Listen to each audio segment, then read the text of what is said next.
بسم اللہ الرحمن الرحیم۔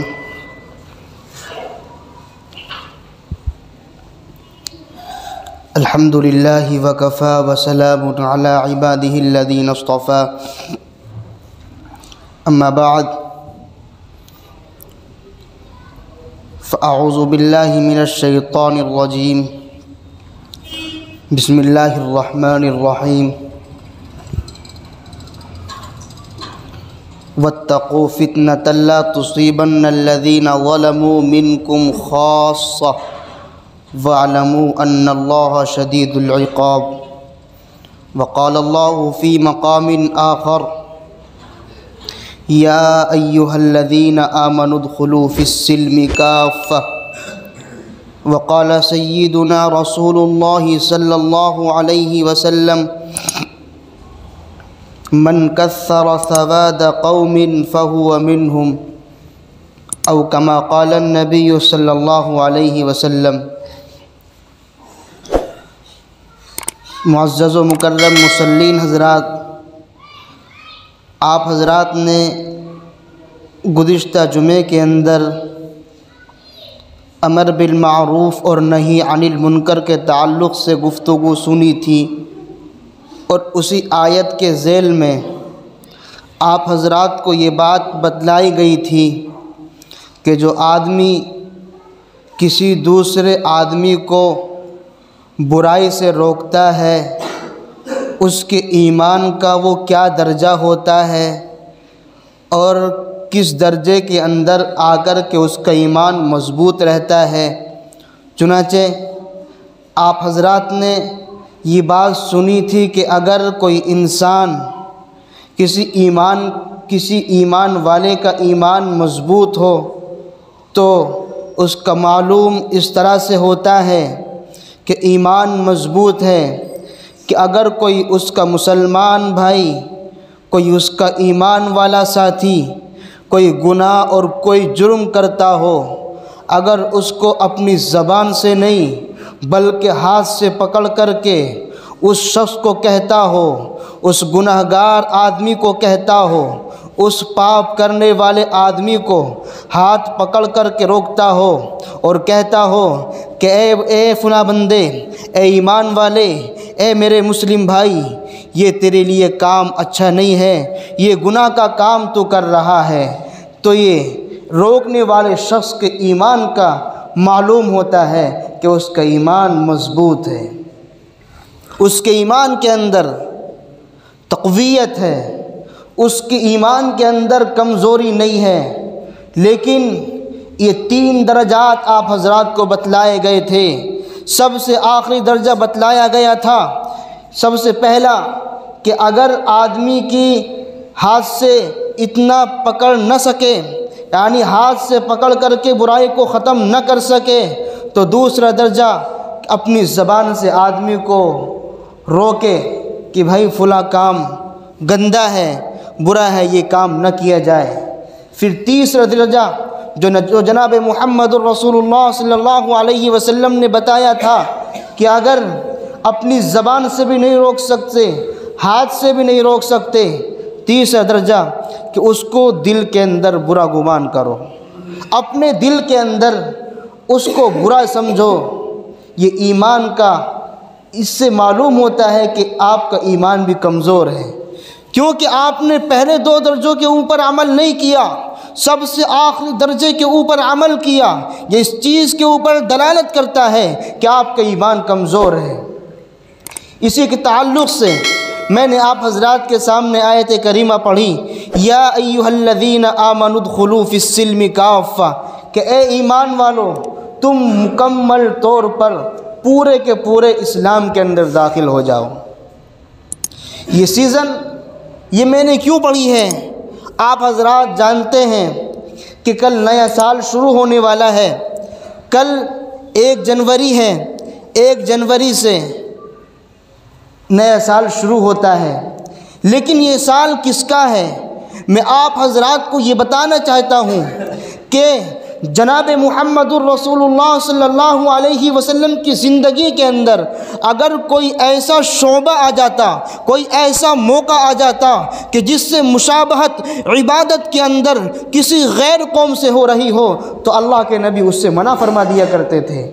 چنانچہ محرم کے روزوں کے متعلق آتا ہے، اللہ کے نبی علیہ السلام محرم کا ایک روزہ رکھا کرتے تھے، لیکن جب اللہ کے نبی علیہ السلام کو معلوم ہوا کہ یہودی بھی ایک روزہ رکھتے ہیں تو اللہ کے نبی علیہ السلام نے ارشاد فرمایا تھا کہ اگر میں آئندہ سال زندہ رہا تو میں محرم کے 2 روزے رکھوں گا۔ دیکھیے آپ، اللہ کے نبی عبادت کے اندر مشابہت کو پسند نہیں فرما رہے ہیں، لیکن ہم اور اپنا حال دیکھیں، ہم اور تمہارا حال دیکھیں کیا حال ہے۔ اللہ کے نبی علیہ السلام کی حدیث میں نے آپ حضرات کے سامنے پڑھی، من کثر سواد قوم فہو منہم، کہ اگر قوم کے کچھ لوگ کسی پارٹی کے اندر آ کر کے اس کی نمائش کرتے ہوں، اس کو خوب زیب و تن کرتے ہوں، اس کو پھولنے پھلنے کا موقع دیتے ہوں، تو یہ لوگ اس خوشی منانے والوں میں سے ہیں، یہ لوگ اسی پروگرام کے اندر شرکت کرنے والوں میں سے ہیں۔ اور ہمارا اور تمہارا حال یہی ہے۔ ہمارا حال، ہمارا جو سال شروع ہوتا ہے وہ اسلامی تاریخ ایک محرم سے ہوتا ہے، لیکن آج کا مسلمان محرم کو بھول گیا کہ محرم کا سال کم کیسے، محرم کی تاریخ یعنی اردو تاریخ کو ہی بھول گیا۔ اگر اس کو یاد رہی تو انگریزی تاریخ یاد رہی۔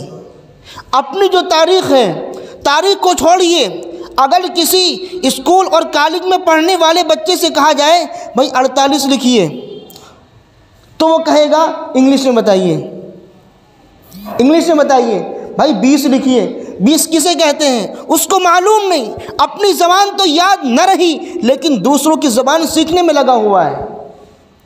بھائی پہلے تو اپنی زبان سیکھنی تھی، پہلے تو اپنے مذہبی احکام کو جاننا تھا، پہلے تو جو اپنے اسلامی تعلیمات اللہ کے نبی علیہ السلام ہمیں روشناس کرا کر کے گئے، سکھا کر کے گئے اور اس پر عمل پیرا ہونے کے لیے کہہ کر کے گئے، پہلے تو اس پر عمل کرنا تھا۔ لیکن ہم نے اپنی اصل مقصد سے اپنی زندگی کے رخ کو موڑ کر کے دوسری طرف اپنی زندگی کے رخ کو لے گئے، اپنی زندگی کو دوسرے راستے کی جانب لے گئے۔ حالانکہ ایک چیز کے آدمی کو کہیں جانا ہے، اس کی منزل کے 2 راستے ہیں، اس کو معلوم ہے کہ بھائی میں دونوں راستے میری منزل کے اوپر جاتے ہیں، لیکن راہگیر نے، راستہ بتانے والے نے بتایا کہ بھائی دیکھو آپ کی منزل کے 2 راستے ضرور ہیں، لیکن اگر آپ اس راستے سے جاؤ گے تو کانٹے بھی ہیں، کھلیان بھی ہیں، راستہ کے نشیب و فراز بھی ہیں، راستہ بھی خراب ہے، لیکن اگر آپ اس راستے سے جاؤ گے بالکل بہترین راستہ ہے اور یہ سیدھا اپنی منزل، جو آپ کی منزل ہے، سیدھا آپ کو منزل کی جانب پہنچائے گا۔ انسان کی عقل اس چیز کو قبول نہیں کرے گی کہ وہ نشیب و فراز والے راستے سے جائے، وہ خراب راستے سے جائے، نہیں، بلکہ اس کی عقل اس چیز کو تسلیم کرے گی کہ جو منزل کی جانب صحیح راستہ لے جانے والا ہے اس راستے پر چلا جائے۔ لیکن اسی طریقے سے زندگی گزارنے کی 2 راستے ہیں، ایک اچھا راستہ ہے، ایک دوسرا راستہ ہے۔ یعنی دوسرا راستہ کس کو کہیے؟ جس کو قرآن نے بیان کیا یا ایھا الذین، اور جس پر قرآن کریم نے چلنے کو بھی منع کیا، یا ایھا الذین آمنوا لا تتبعوا خطوات الشیطان ومن یتبع خطوات الشیطان فإنہ یأمر بالفحشاء ویأمر بالمعروف۔ یعنی قرآن کریم نے حکم دیا آپ شیطان کے نقش قدم پر مت چلیے۔ شیطان کا نقش قدم پر چلنے کا مطلب کیا ہے؟ جو ہماری شریعت کے خلاف جو راستہ ہو، ہمارے اسلامی تعلیمات کے خلاف جو راستہ ہو، وہی تو شیطان کا راستہ ہے، اور اسی کے اوپر قرآن کریم نے عمل کرنے کو منع فرمایا اور کہا، صرف منع نہیں کہا، اگر تم اس راستے پر چلو گے کیونکہ شیطان تمہارا دشمن ہے، دشمن ہونے کے نتیجے میں وہ تمہیں برائی کے حکم دے گا اور تمہیں بھلائی کے کاموں سے روک دے گا۔ بلکہ قرآن کریم نے پھر کہا